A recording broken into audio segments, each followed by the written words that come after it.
Kal. Badan dekat wall, Kal. Kal, badan dekat sebelah wall, Kal. Amsa. Betul. Okay, good.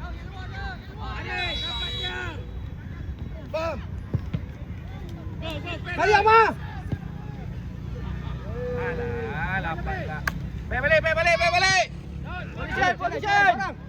Good. Bolu. Pas, tolak ya. Kal. Go. Depan ni siapa tu? Ah!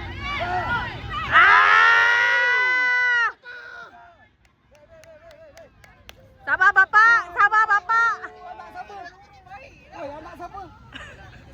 Anak. Anak yang pakai baju coach ni.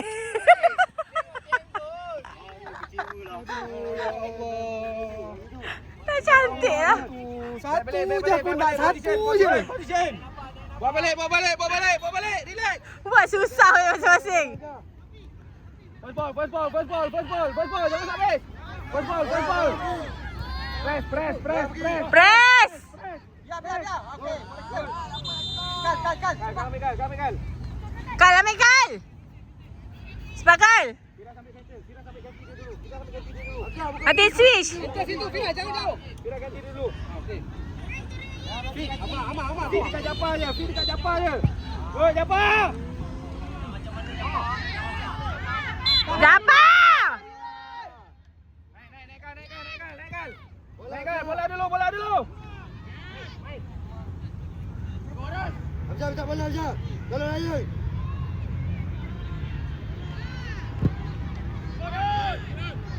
Sekali. Fira. Bola lima. Bola tu bang, Ma. Lari, Ma.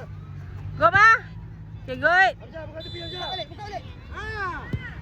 Hai, tak ada orang sana. Press.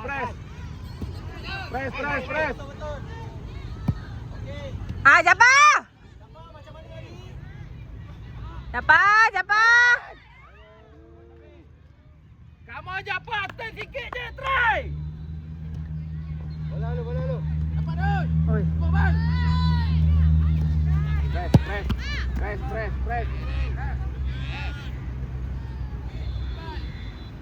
Jangan tengok. Apa? Jangan lupa. Kiper tengok bola. Jangan bagi dia try. Kiper dia. Keeper aku tengok badan body. Body macam mana kiper? Macam tu. Makin. Cepat tu. Firas tiang gol. Rapat tiang gol. Firas. Tiang gol mana? Rapat tiang. Tebal. Bob berapa? Dribble. Dribble. Come on.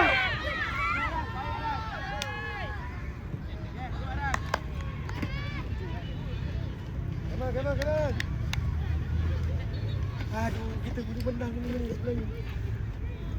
Main buat susah masing-masing. Bola Japa tu memang bola gol lah. Dia cepat lari. Tahu. Tak masing-masing buat susah ini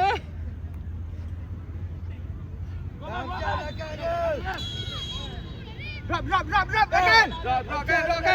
Rekal. Maintain, kuat. Rekal. Aikal kena. Rekal, relax. Hey. Jangan. Tengok bola. Tengok bola.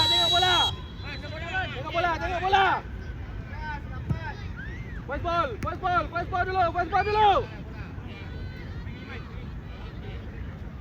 Making belakang. Go Japa, pinjam Japa. Japa Amar lagi. Tak bola Amar. Main, pas. Ayo tu. Alah, tertinggal bola pula. Support lah, suara Kamal ni. Defend up. Kan cepat support dia juga kan.